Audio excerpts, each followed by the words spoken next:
In this class, I want to show you how to resize rows and columns in your worksheet. Take a look at cell number A1 now. I have data which goes over to the next cell, cell number B1.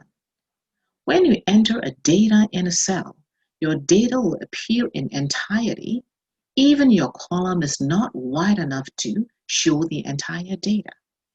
As long as there is no data in the adjacent to the right, in this example, cell number B1, you will see the entire data which is partially appearing in the next cell. However, the minute you enter data in the adjacent cell, your data on the left cell will partially disappear and only show what it could fit in the width of that column. For example, I'm going to select cell number B1. I'm going to enter some data. Let's say date. I'm going to hit enter to finish my data. The minute I do put the data in the cell number B1, I can only see partial data from cell number A1.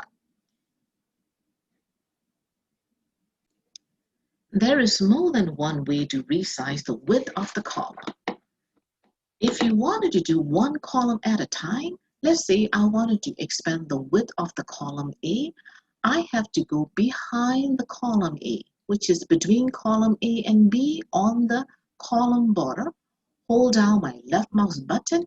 I can drag it to the right to make it expanded so that every single data in the column A, or in this example, cell A1 will appear.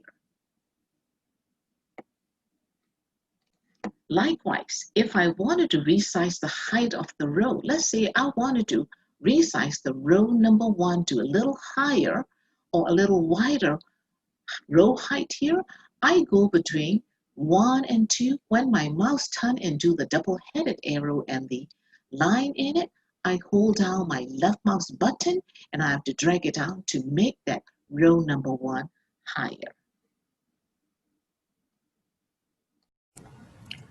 This training is brought to you by the Electronic Services Division of the Akron-Summit County Public Library. Thank you for watching.